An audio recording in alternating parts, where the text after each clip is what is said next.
How's everyone this morning? Ooh. Oh, you could do better than that. Okay, good. Are we ready for another contest? This is going to be a great contest. Each of them are great. But this one, because we're here right now, right? This is going to be awesome.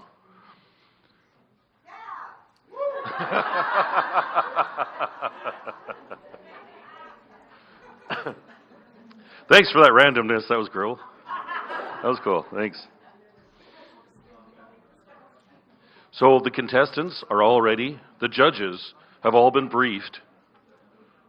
So now the only thing I have to do, our District 42 chair is our distinguished Toastmaster, Connie Pouse.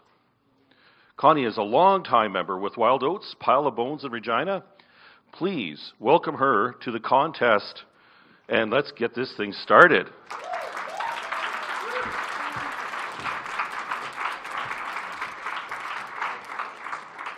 Well, folks, last night was a treat, and this morning is going to be another amazing contest, I know. Some reminders very similar to last night. Please turn off your cell phones. No picture taking during the contest. No one is allowed in or out of the room while a contestant or our test speaker are speaking. I think that those are all of my reminders because there's more important people than me who have things to say. Not the most important, but the next important person that I have to introduce to the stage is our contest Toastmaster. A leader all his life, Randy Mouse coaches executives and entrepreneurs to become better leaders in order to create outstanding results for them and their teams. He brings these skills to District 42, where he has been a member of Toastmasters for a year and a half. He belongs to a lunch hour club and an advanced club. Currently, he is serving as area director for within Division E. He learns something from every evaluation, and in that regard is looking forward to seeing the best evaluators in our district compete today. Please join me in welcoming your contest Toastmaster today, Randy Mouse.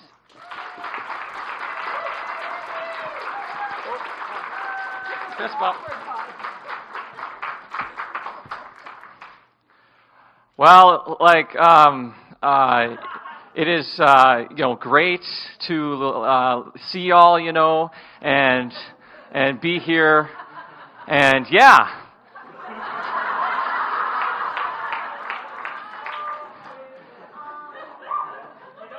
Now that you're all in a judgmental frame of mind, you are ready for the evaluation contest. A fabulous contest in which we get to see people showcase skills on giving great evaluations. Evaluations that help people get better as speakers and on the stage. Evaluations that are given from a caring place in the heart so that everyone can learn and see the kind of skills that are needed to perform at the absolute top level. And let's face it, I was talking to Larry earlier, and he said by far Division 42 is the best division in the region, if not the world. Coming in second is Minnesota, and we're happy to be here today. So I will go over some of the less interesting and entertaining bits, and we will move through this contest. First of all, has everyone gone to the bathroom? Because no one is leaving.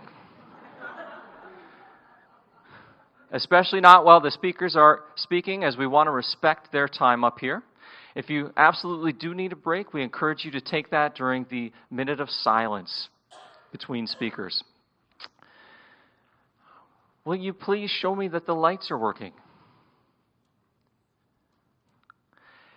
That is wonderful. We have two supermodels of the lights today operating those, and they did fantastic. Thank you very much. The lights are working. In the case that the lights fail, we do have a backup system.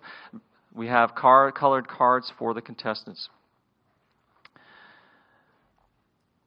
We will have a wonderful test speaker that will come up and give a 5 to 7 minute speech that we will all learn something from, but in which the evaluators will take and make their evaluation from. We will introduce the test speaker as we normally do. Name, speech title, name. When it comes to introducing the contestants themselves, we will introduce them by their name said twice only. With that, I would like to invite the Chief Judge, your Chief Judge and mine, Lynn Hartzog, to the stage.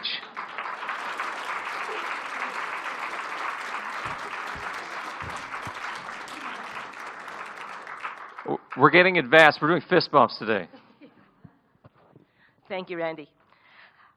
I'm going to keep this short and sweet. I'm going to keep it shorter and sweeter than last night. All the contestants and the judges have been briefed, and their eligibility has been checked. So let's the contest begin.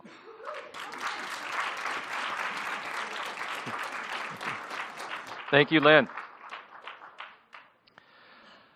The speaking order for today, for this morning, the speaking order is thus. Number 1, Ellen Pelletier. Number 1, Ellen Pelletier. 2, Amaka Sanni. 2, Amaka Sanni.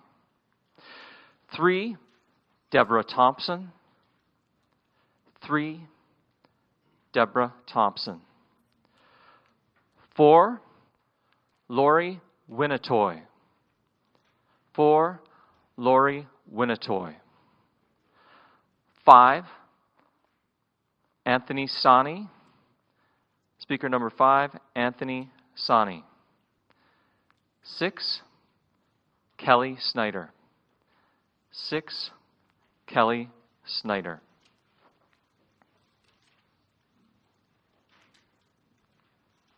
Excellent. With that, we are now ready to have our test speaker come to the stage. I will introduce her, Nikki Guyett, to walk 100 kilometers. To walk 100 kilometers, Nikki Guyett.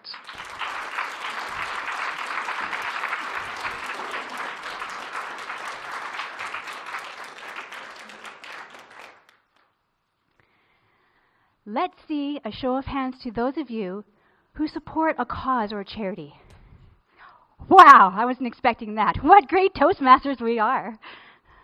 Me? Who do I support? Well, I put money on my grocery bill, for the lunch program or for the children's hospital. But a little over 2.5 years ago, my sister-in-law approached me and asked if I would like to join her on a 10-kilometer training walk. I thought, wow, you know what? I'm starting an exercise regime, and this is intriguing. I'm going to do it. Little did I know what it was going to get me into. The 100-kilometer kidney march. Anyone heard of it? All right.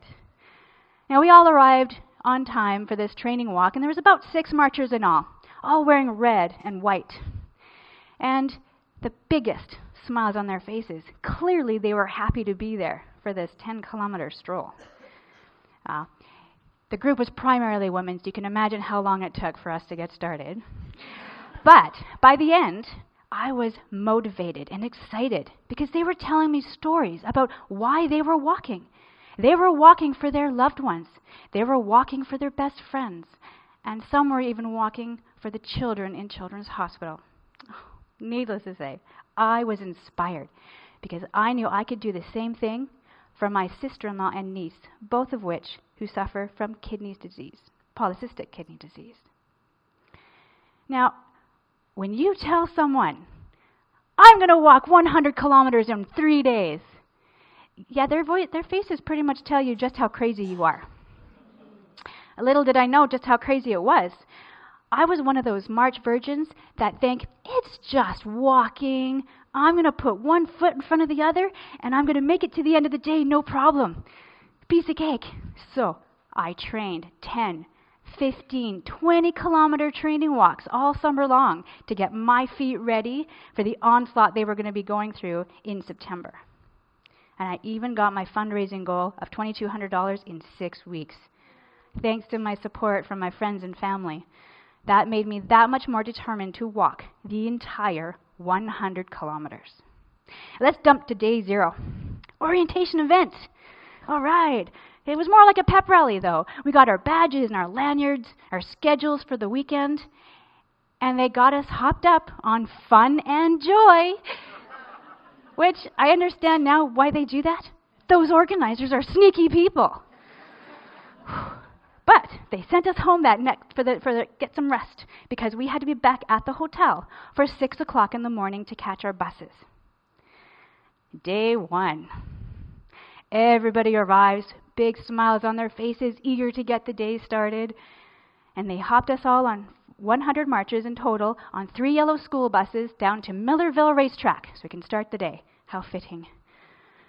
They got down there, and we had to do some more pep rally stuff, opening ceremony, exercises so that we can stretch and get ready.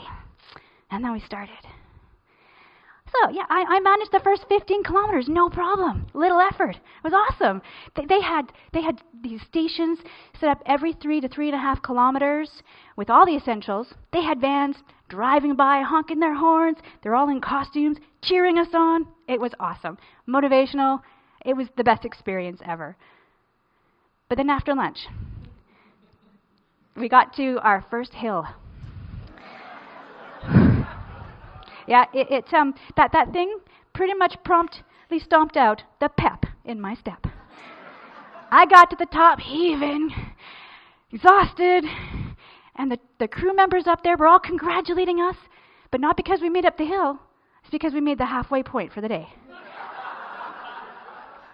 Mistake number 1. I forgot to get the actual distance of each section for the day before we started. 34 kilometers was scheduled for day 1. But I tell you, I made it to that end line, and I promptly flopped onto the ground and lay there, waiting for the bus. Yeah, that was mistake number 3. I couldn't get back onto my feet to get to that bus. Oh, all the experienced Toastmasters, all the experienced marchers were telling me, you shouldn't be off your feet until at least you get back to the camp. Oh, that's great advice, thanks. A little too late. I had to get my nephew to help me back up so I could get to the bus to get back to camp. I vowed I would never do this march ever again. No way. Day number 2 arrives. Now, I had a much better understanding of how things were going to go for the day. So we all happily ate breakfast together, and then we all again hopped on the bus to go to the next starting point. Mistake number 3? 4? Yeah, it's an hour-long bus ride, and I'd had a few coffees to start off to wake myself up. 100 marchers, 10 potties at the start. Use your imaginations. Now, my last mistake was that I didn't train for hills. Yeah, you guessed it. Within 100 or 1 kilometer into the next day, we had a 2-kilometer slant at a 20-degree grade. Oh, yeah, we were a little tired at the top. But we did it. We all persevered, got to the top, and we continued on. We continued on to the end of that day, and I made it 39 kilometers within 15 minutes to spare for that deadline. I was pretty happy. Day number 3. 27 kilometers to go. I was so tired. My feet had blisters, particularly my baby toes. You don't want to know how that feels. And my hips ached. But everybody had an issue of some sort. But everybody had a smile on their faces. We finished that day in a final 5 hours. We crossed that finish line. We cried our hearts out together because we knew that we had just helped thousands of people suffering from kidney diseases. And my 3 days of suffering is nothing compared to what they go through on a daily basis. Very humbling to understand that. And guess what? This September is my 3rd year in a row. With my husband, actually. Let me give you some advice. Let your friends and family talk you into doing something different. Let your friends and family think you are crazy. And definitely let your friends and family know that you are going to have the best time of your life.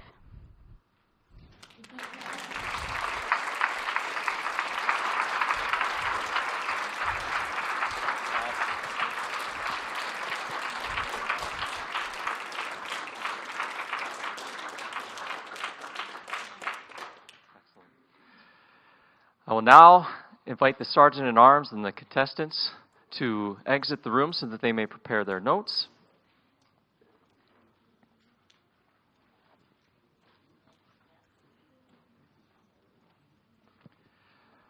Once the contestants are in the other room, they will be given 5 minutes to prepare their evaluation comments.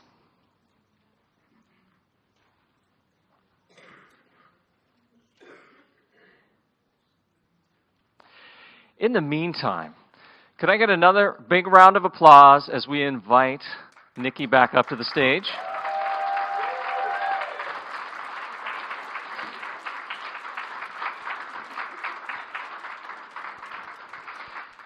It's fantastic to share the stage with someone who's walked 300 kilometers.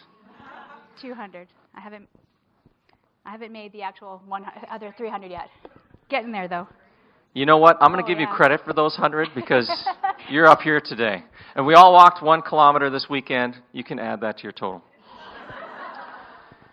You have so many metaphors in your speech. You have a lot of material we can cover. And I got 5 minutes in what a wise man in Toastmasters once called structured stalling. So 100 kilometers, and you said this is a walk for kids, is that correct? So walk for any kidney disease sufferer. Oh, any kidney disease? Everybody in Canada. Yeah. Very good. I'm getting older. My hearing is getting tough. So that's, and I love the story of your nephew picking you up off the ground. I picture this little hulk of a man kind of getting you motivated. Now, when it comes to trudging up those hills and keeping going, what do you do in life to kind of keep yourself motivated and keep yourself going? That's actually a good question, and I was just telling somebody about this a little bit earlier in the conference. There was an aha moment in my life when I was doing home support scheduling. You know, it's a hard thing to do to try to get these people into someone's home in order for them to help these people who don't know how to or can't help themselves. And it was always a very hard job when these workers would call in sick and we'd have to get replacements. It was so, so hard. But at the end of the day, we always got it done. Always. So I took that to every other aspect in my life. And I remember that no matter how hard you have it, something always good usually comes out of it, and it always works out. It may not be exactly what you wanted, but it works out, and you can continue on with life. You also, as I understand, do a fair bit of writing, not just for Toastmasters, but writing in general as well. And I'm curious, have you written about this experience at all? This was the first time I've written about this experience. Wow. Very well. So it's also your debut. That's fantastic. Make sure you get her signature later. Yeah. Let's see. So when you look at the people in your life, how has that made a difference? How did that make a difference for you getting through that race? So my sister-in-law has been doing this for about this is I think her 8th year in a row, and she's been trying to convince me to do this march for 8 years. Well, I guess at that point it was for 6 years, and like, no way, I hate fundraising. I don't like people asking me for money, so why would I want to ask other people for money? And I think that once I got into that training walk, I was hooked. And since then, you just don't realize, when you tell your people, as you said, walking 100 kilometers, they think you're crazy, but they understand why you're doing it, and they support you no matter what you do. And my kids, one of my training walks is I work at Bull Valley College, which is downtown Calgary, and I live in the far southeast corner of Calgary. It's a 24-kilometer walk home after work every day. So, not every day, sorry. Maybe twice a week. But my kids would be ready. They would get themselves ready. They know how one's a teenager and one's a mid-teenager. They know how to take care of themselves. So they tell me, Mom, don't worry about us. You go do your walk because we know how it's important for you.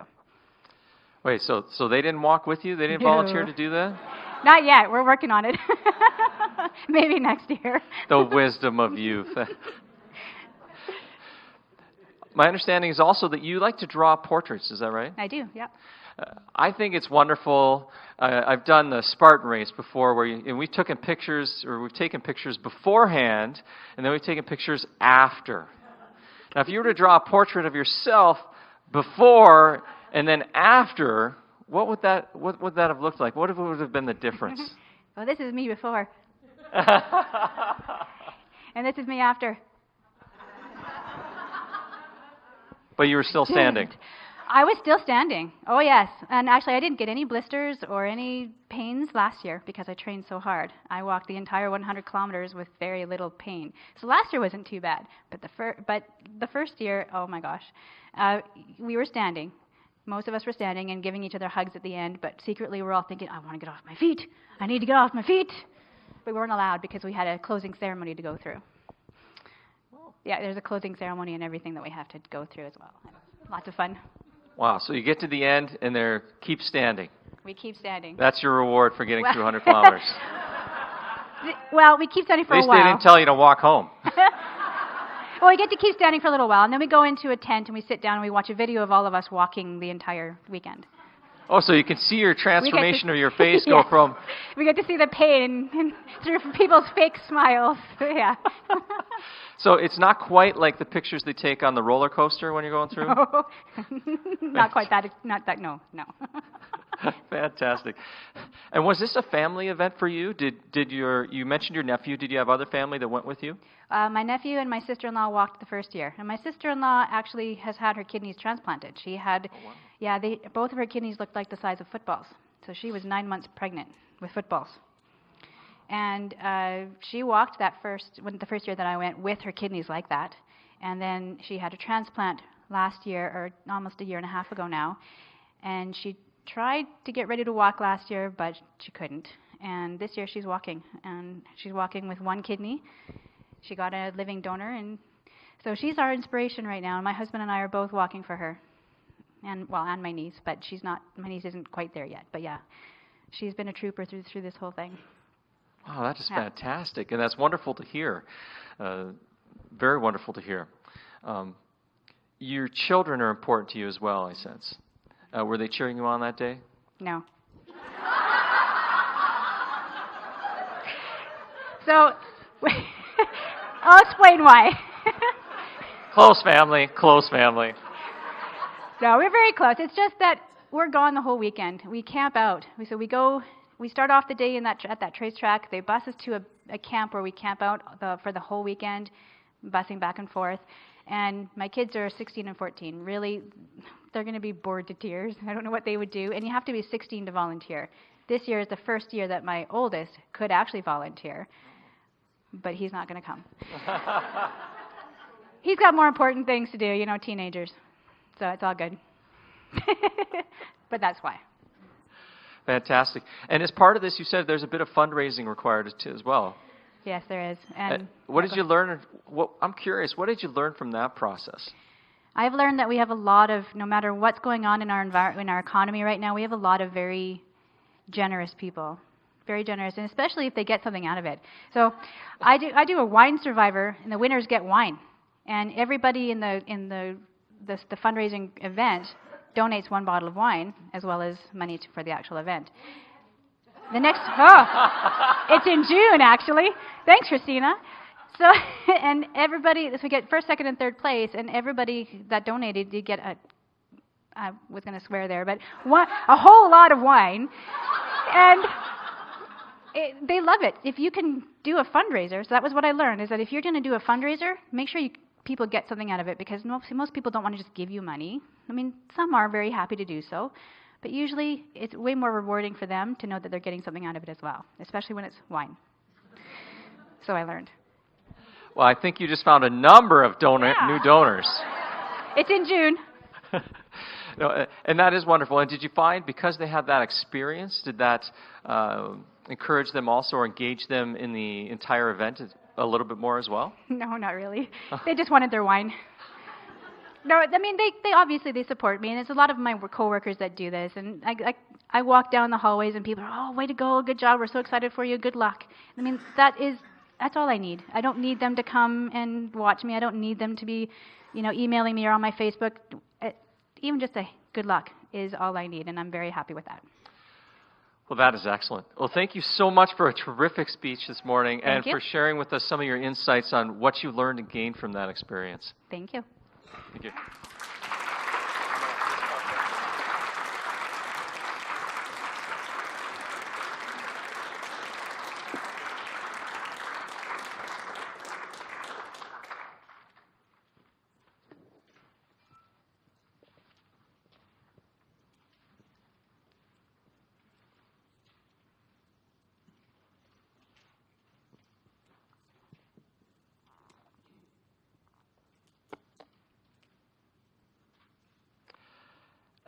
Pelletier.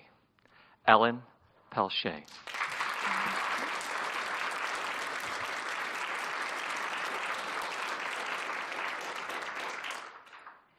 Nikki, that was a fantastic talk. And kudos to you. I have done a 100-kilometer walk in 3 days. It is not easy.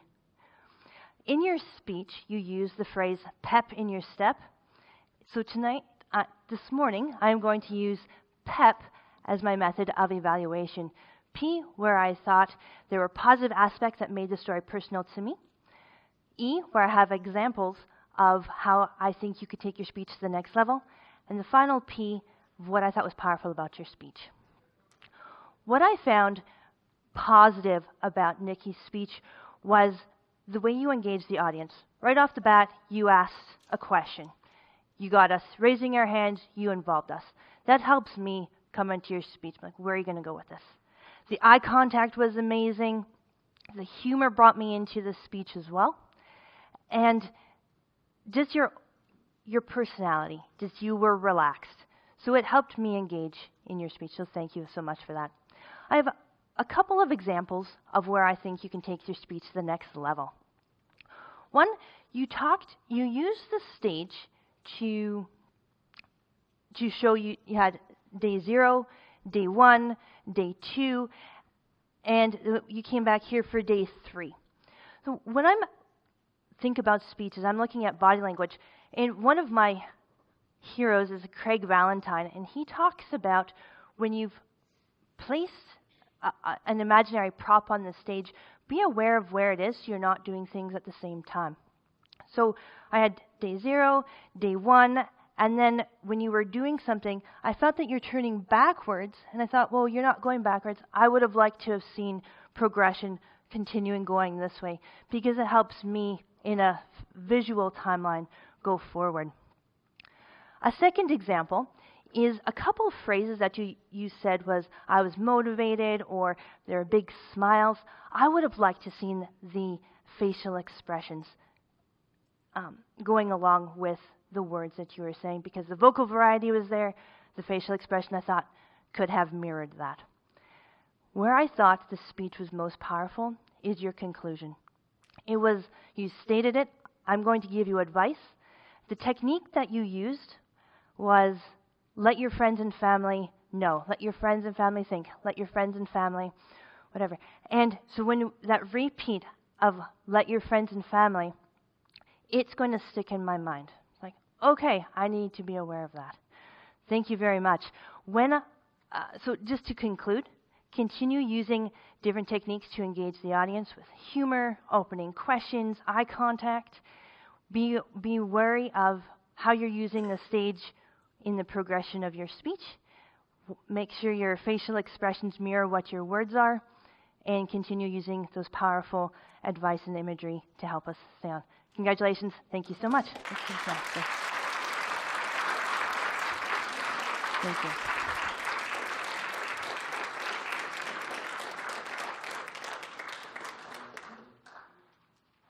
We will now support our judges with 1 minute of silence. Amaka Sanni. Amaka Sanni.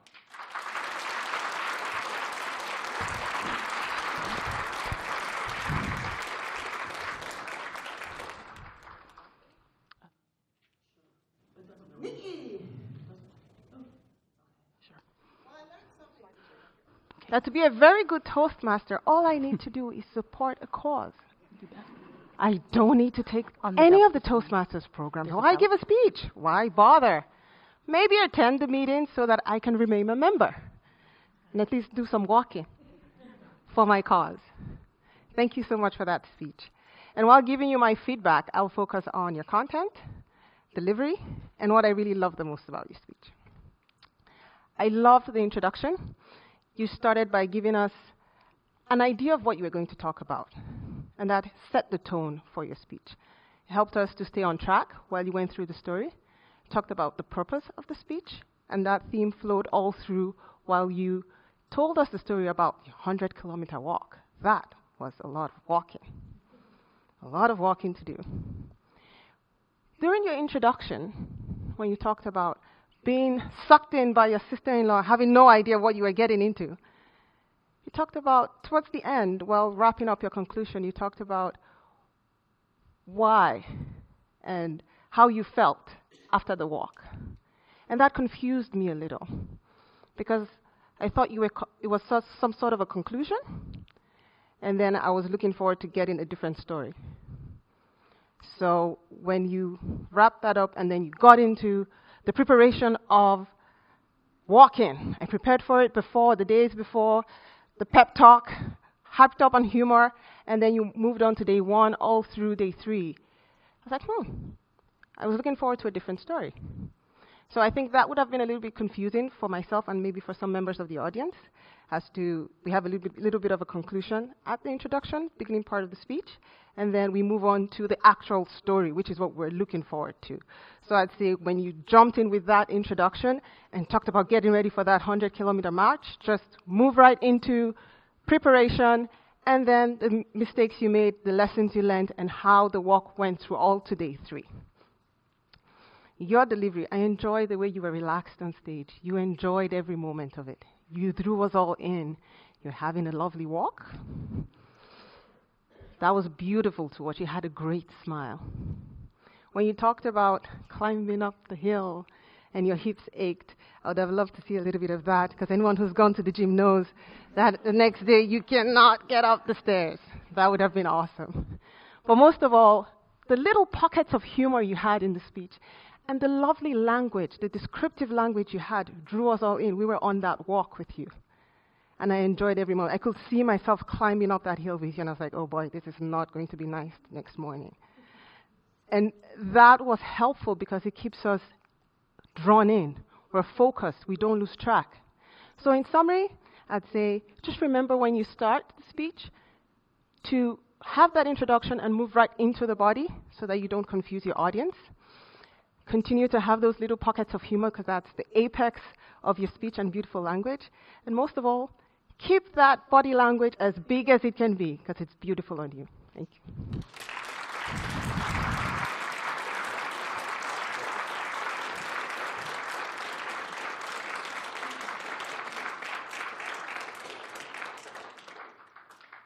We will now support our judges with 1 minute of silence.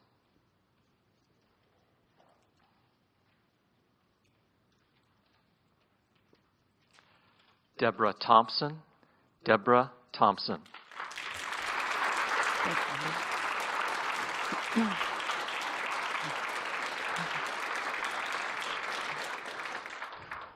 Nikki, thank you for sharing a story with us that was so meaningful to you. You brought us along on this 100-kilometer walk. And I looked around the audience, and we were all with you, at least at kilometer 0. I know at about 1 kilometer, I dropped off, but I was cheering you along all the way. I'm going to evaluate your speech in 2 areas. First is the message, the purpose of your speech, and second is how you delivered that and got your message across. One of the most important things we do as Toastmasters is try and deliver a message that people will remember. And I thought that Nikki did this extremely skillfully. This is the why. Why should we listen to you? And what are you going to tell us? Right away, Nikki said, let's have a show of hands.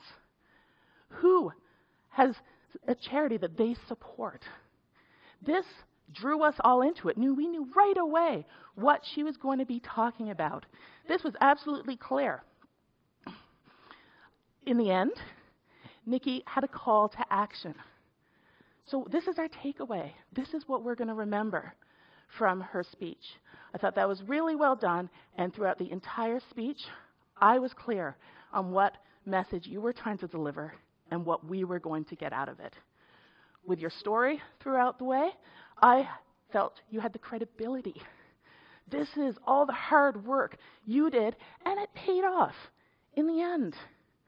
That made me feel at the end, I don't know about you, but it made me feel that perhaps I should get out there and maybe do a 5K walk and not a 100K. Secondly, I'd like to talk about how you delivered that message, Nikki. What we want to do is we want people to be able to remember our speeches. And one of the best ways we do that is through stories. And this was a story that Nikki told that brought us in. It brought us along with her. One of the things she did very, very well was use the stage and the movement. Here was kilometer zero. And we walked along with her to that big hill in the middle of the day. Continued onwards to later on in the speech, in the walk. One place I noticed that you could perhaps build a little more of that storytelling is in your descriptions. That way I feel I'm a little more in that story. Perhaps when you were training, the agony of the blisters, add a little more description. What were those blisters like? Or that hill, how big was it? But other than that, I thought, Nikki, that you did tell the story really well. In conclusion, with an excellent purpose message delivered and the stories to support it, Nikki, I thought you did a fantastic job, and please continue to tell these stories and deliver your message.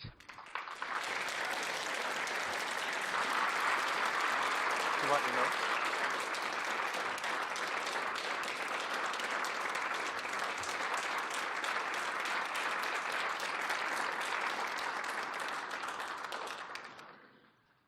As usual, we will observe 1 minute of silence in support of our judges. Lori Winnitowy. Lori Winnitowy.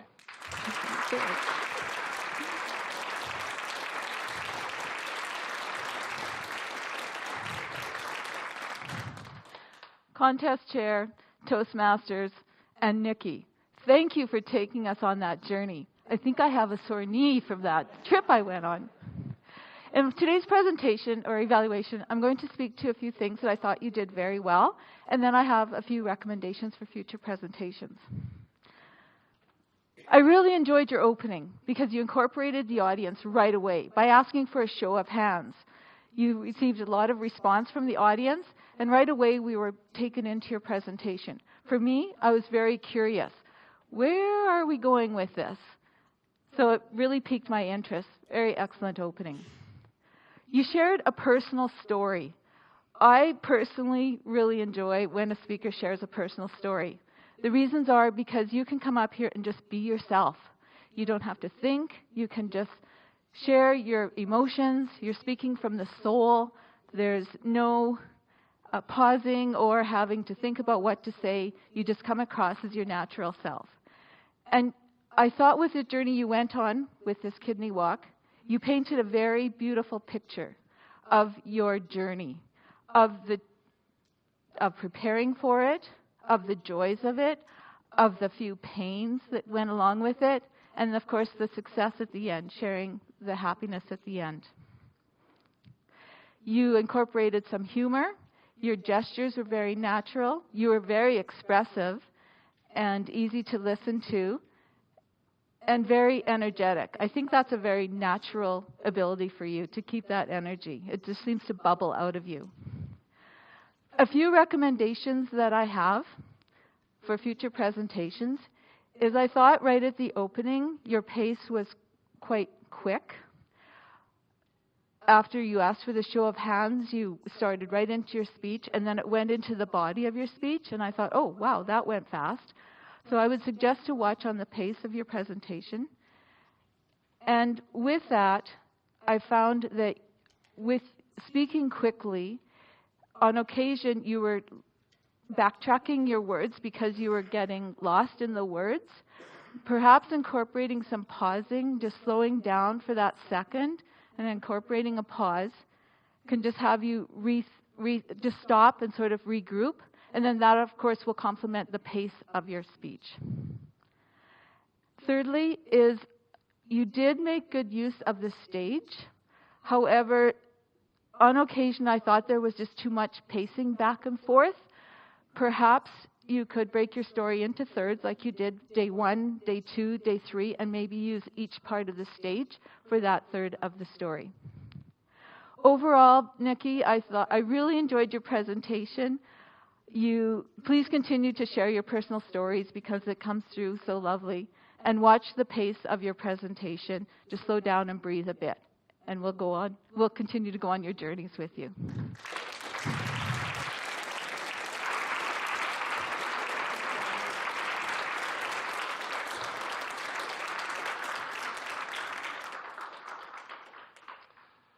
We will observe 1 minute of silence in support of our judges.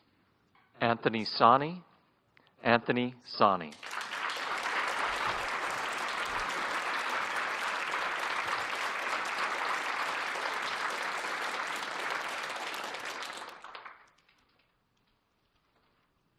There are many tools that are available to us as speakers, from our faces to our gestures, humor, and of course our words.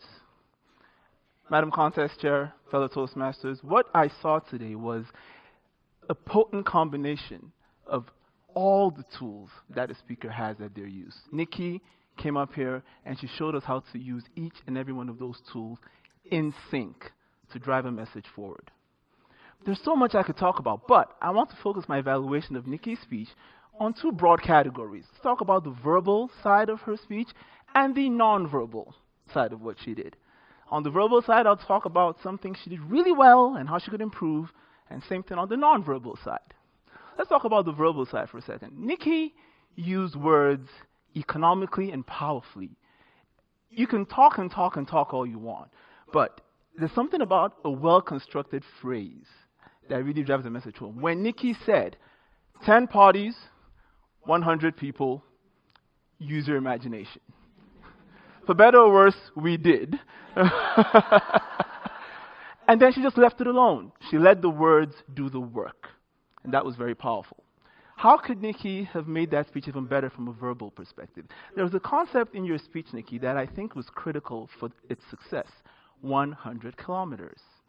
For a lot of us, we can imagine 100 kilometers, but it may not be as clear to us as if you had used an explanation of some sort, maybe an analogy. Say, for example, if you're driving on the highway at the speed limit, it takes you 1 hour to cover 100 kilometers. Right away, we understand really how far 100 kilometers is. So those numbers would have made a lot more, they would have made a lot more impact if you had framed it in a way that we could relate to. So that's for the verbal side. But overall, honestly, the words are too many great words to talk about there. On the nonverbal side, a lot of good stuff going on here for sure. You all agreed. Nikki used nonverbal very effectively. You blocked off the stage. Very advanced skill. She started here. Again, the parties were over here. The parties are always going to be here in my head now. Every time I'm in this conference, there's going to be a set of parties here.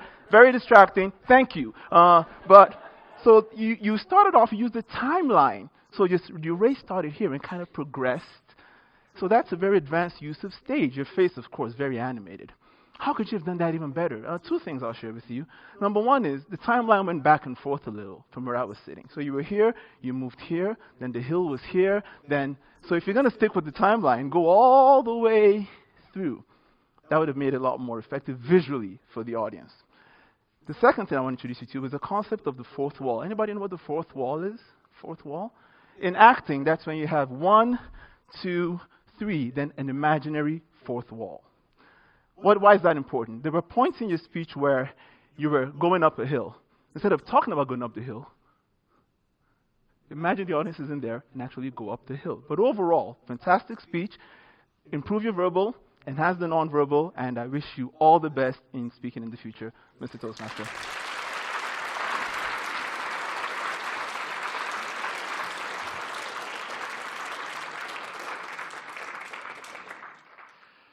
Please share with me in a minute of silence in support of our judges. Kelly Snider. Kelly Snider.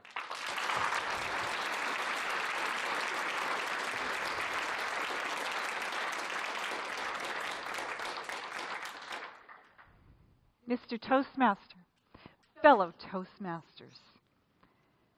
The acronym HILL comes to mind when I heard Nikki's speech today. Nikki, you engaged us right away.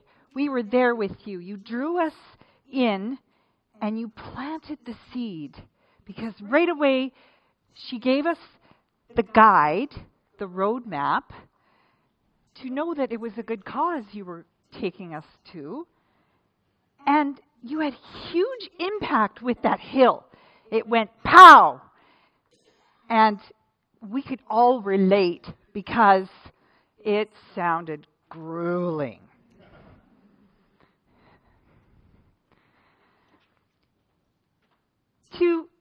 To help you with a little bit of important facts and maybe some interesting little tidbits,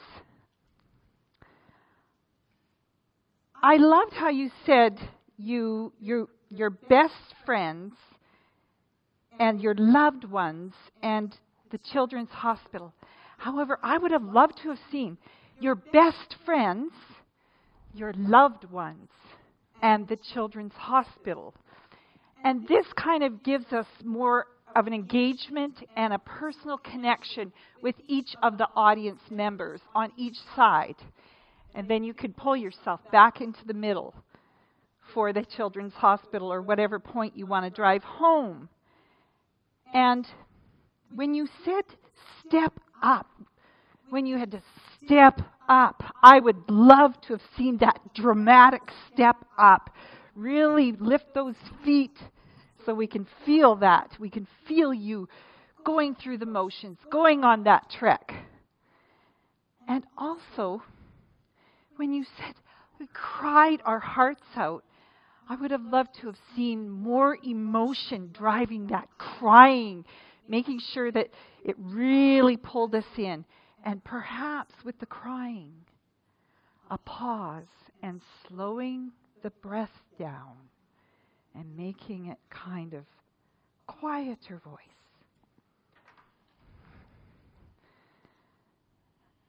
But it just makes it more believable when we can see the emotion come through from you. However, you were a beautiful improv speaker. You had so many points, and you took us on that journey up that hill. You had lots of beautiful examples of how to help out for the cause. And you also took a deep breath, and it grounded you more. But you lightened us up this morning. You made us laugh, and you had a fabulous cause, and it was an incredible motivation speech. I can't wait to see you go up that next hill. Thank you.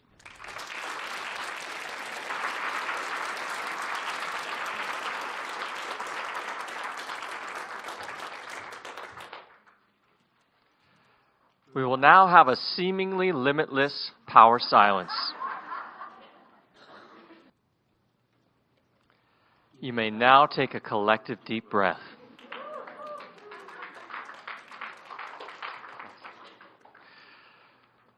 Shortly, we will get into interviewing our candidates, but we need to recognize first that without a test speaker, we would not have an evaluation contest.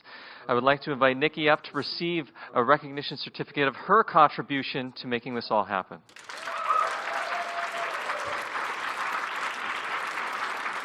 you very much.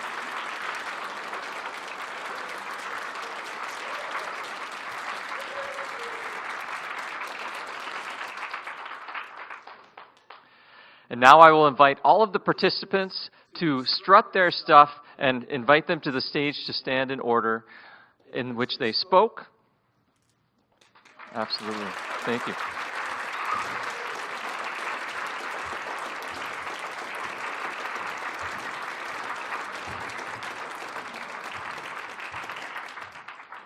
As you can see, not only are they well-spoken, they are also very good-looking.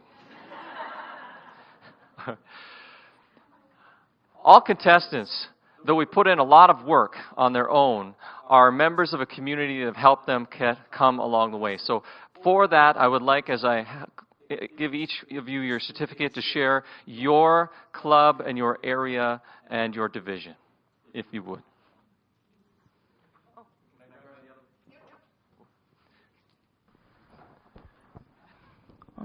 All right, so I am from Jest Toastmasters in Medicine Hat, Area 2, Division D. Fantastic. And if you would just pass the mic to Amaka, please. I'm thinking about my area. You want individual I'm ones from too? Twin Towers Or one big one? Toastmasters. I know Katrina is in here. She's my area director. I remember that. Division C. Yep, that's as far as it goes. Fantastic.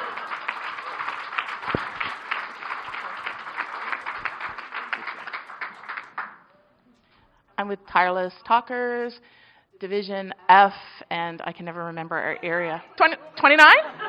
Thank you. Thank God we all have friends here in Toastmasters.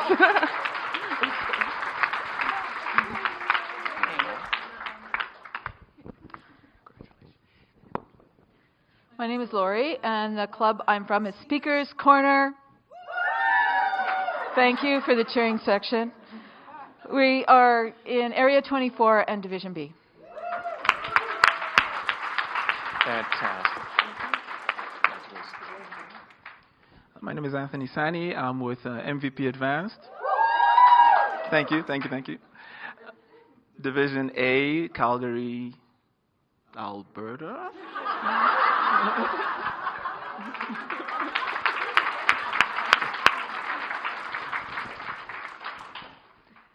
My name is Kelly Snider, and I'm with Golden Gavel, and we are Division E. Fantastic.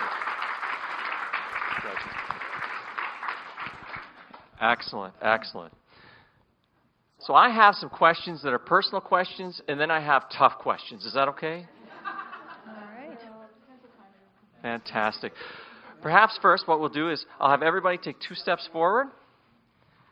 And can you fit us all in a picture? All right. Oh, sorry.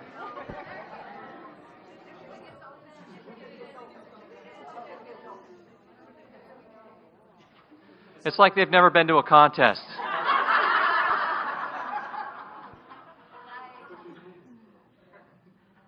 Fantastic. Now, you can just stay there. We will start with Ellen. Because you are first, you are first. Okay, I'll go with that. I was really curious. You play Ultimate Frisbee. Yes. And what is great is I love Ultimate Frisbee. I played for years. And I'm curious, how has becoming a better evaluator and Toastmaster helped you become a better Ultimate Frisbee player?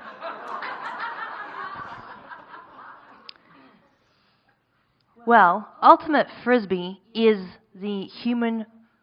basically human fetch. And so it is just chasing after something that's just going miles long. And as a Toastmaster, I have a goal to reach. And I feel like sometimes it's just so far ahead, how can I get there? But when I come to contests, when I do evaluations, when I get to see speakers, it helps me realize that goal and achieve that end. Fantastic. Thank you. Thank you.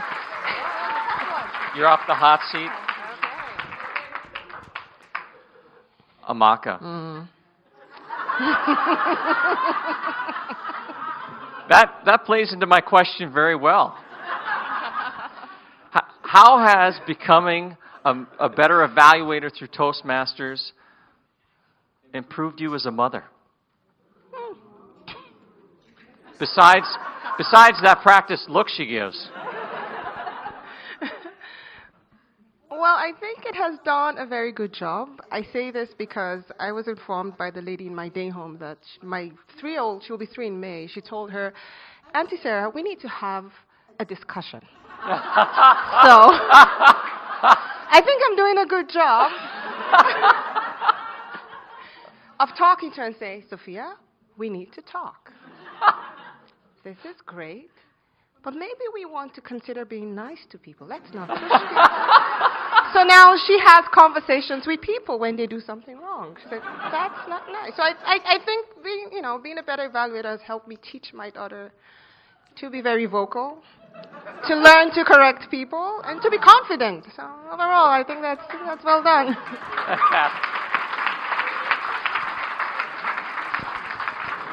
Well, do let me know when she's old enough to join Toastmasters so I get out, because there's no way I'll beat that. Deborah, I was reading your profile, and it brought out the inner nerd joy in me. You like to role play, tabletop role play. You play Dungeons & Dragons, a favorite game of mine. I'm curious, how has evaluation made you a better gamer?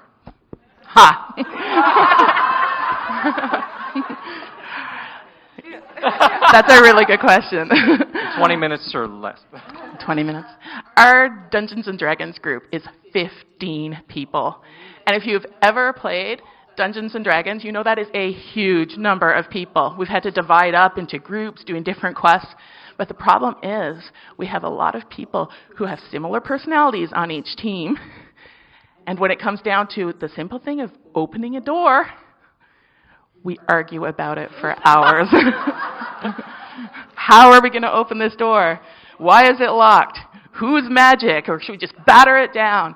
So as an evaluator, I find that I often am more of a mediator. I think that's a great idea to use your axe, but perhaps we should use the rogue's unlocking skills at this point. So it kind of helps me stay out of the drama a little bit and help us move forward through that locked door in a more efficient amount of time. Fantastic. Thank you.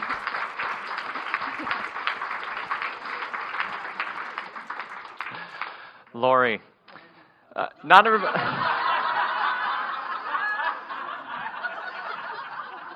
There's always one that tries to one-up the Toastmaster. It will always be me, just so you know.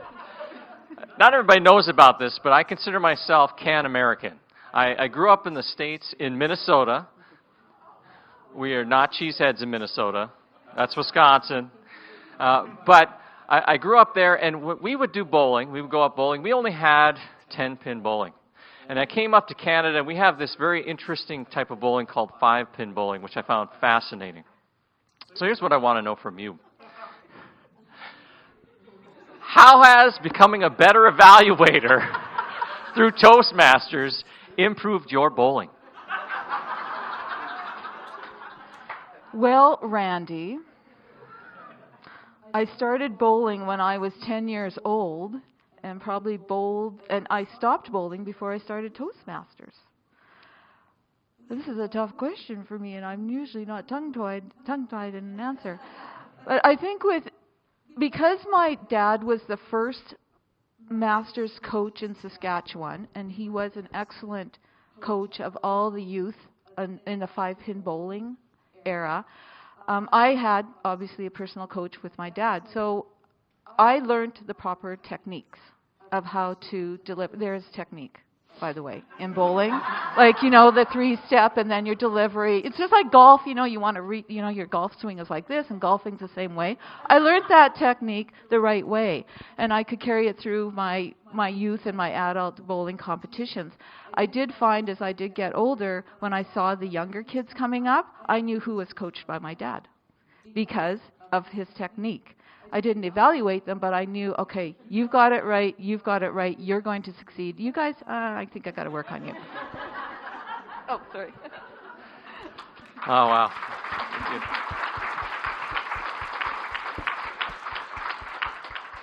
That explains my horrible bowling scores all these years. No technique. Anthony, Mr. Sanni, your favorite quote is "Know thyself." Sometimes I hear people say that, and I really think they're saying, you should know yourself. But for you, is it know thyself? And if so, what have you learned about yourself through becoming a better evaluator through Toastmasters? You ever hear, don't evaluate the content? Yeah, don't evaluate my content, people. Don't judge me. You know, is what I think, is how that relates. Is when the speaker gets up here to speak, understand, you learn after evaluating Toastmasters for a while that you don't have to agree with what they're saying, but you have to respect it. That's who they are, that's their message, that's what they're trying to say right now. And short of starting a war or genocide, help them say it better, maybe, you know, it's kind of your job. So as far as knowing yourself as an evaluator, it's knowing that I may not agree with what they're saying. I may not agree with the content. I know myself. That's not what I believe. But a part of that is also, like you said, knowing that the other person has the right to believe what they want to believe and say what they want to say, and helping them to just get better at it. Thank you.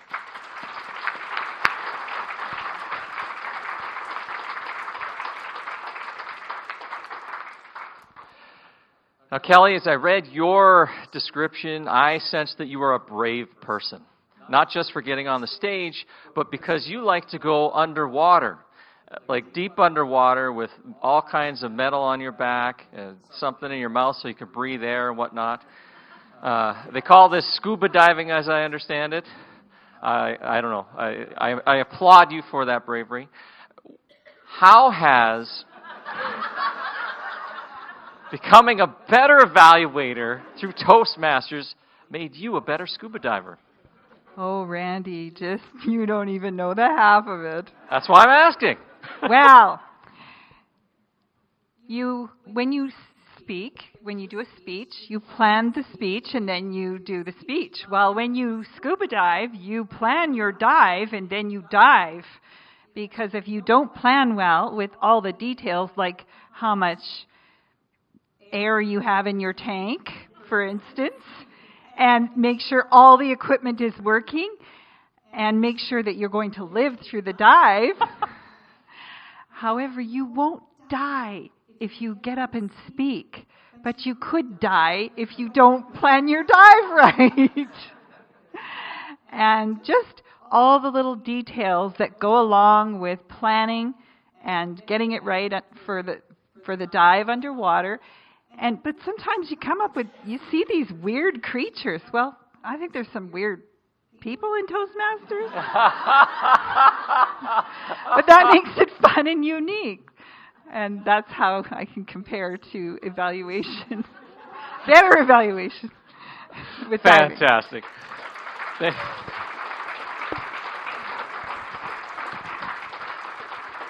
Thank you all so much. Thank you very much for everything today and your wonderful speeches and your wonderful interviews. Please feel free to take your seat.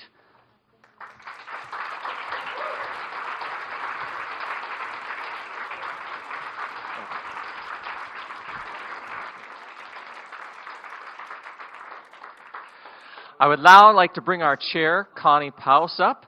You may not know this, but we were almost related. Her last name is spelled P-A-U-S and pronounced Paus, and my last name is M-A-U-S, pronounced Mouse. Mouse and Paus.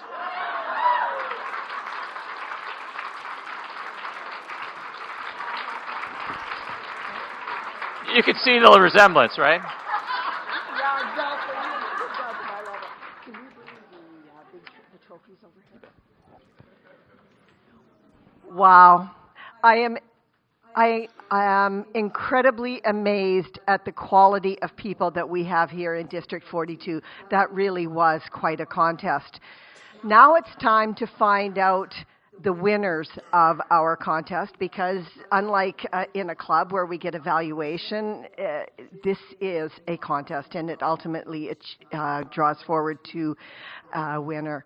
I would like to invite Catherine and her entourage to come forward to be part of the presentation.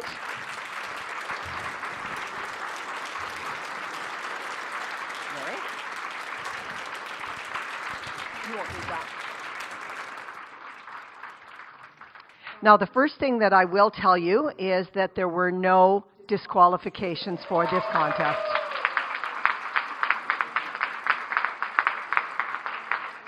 Which is always good news. We'll start with third place, and I will hand this to Catherine. Please congratulate our third place winner, Lori Winnitowy.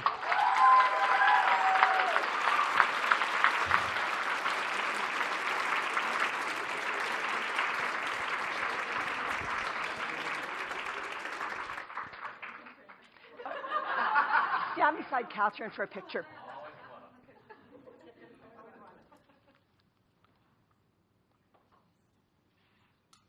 Thanks, Lori. Okay. Please congratulate our second place winner, Ellen Pelletier.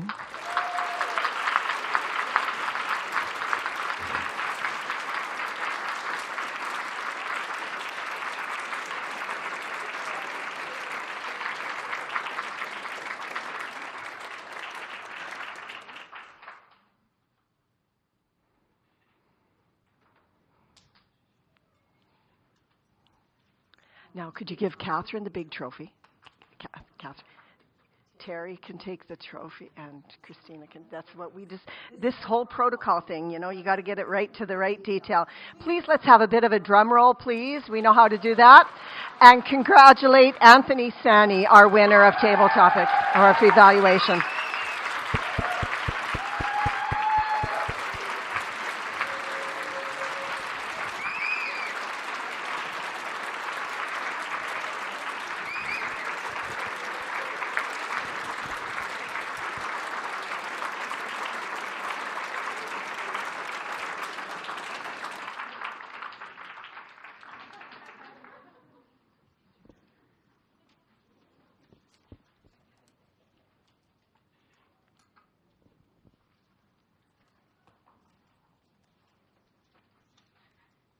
Once the light bulbs have gone off, I will thank everyone for your participation in this contest, and I'll call forward our Sergeant at Arms, Mr. Al Capone, to come forward.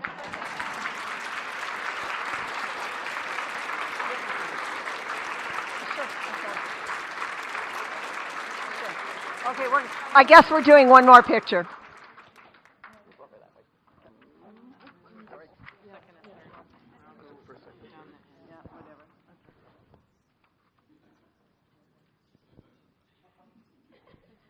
All right. Okay, now, Al, please.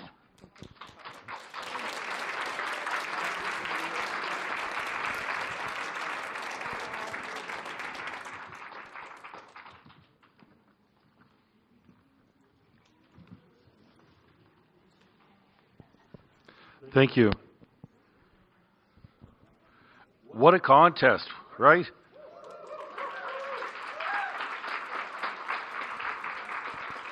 I laughed, I cried, it became part of me. And we have another bunch of another couple contests coming up. So I don't know how I'm going to keep all of my emotions together. Now, we've been sitting around for a little while. We need to get our blood together and get that moving. Okay, so what I'm going to do is this little exercise here. Okay, so this side of the room, and then it'll be this side of the room. So when I point to this side of the room, I want you to clap. Just once. Clap once. Clap once.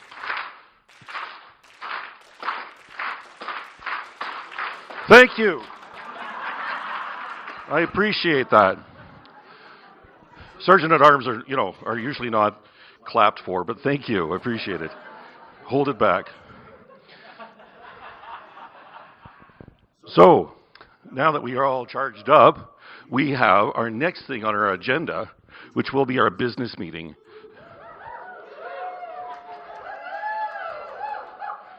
And that'll be at 10. So, we're ahead of time. We were supposed to be finishing up around about 9:30 or so. So we have some time that we can go out and have some coffee and other drinks and whatnot. It's a little bit early in the day, but it's 5 o'clock somewhere if you want libation. But good luck trying to get that. I think it's the lounge, and I'm not sure if that's open or not. There might be some in the rooms, but I know Toastmasters are quite teetotalers, so I don't think that's possible. So, is everyone still charged up? Another, and a whoop. There we go. Okay, so you're free until 10. The business meeting will be held in the large room, and have some good conversation. Meet some new people.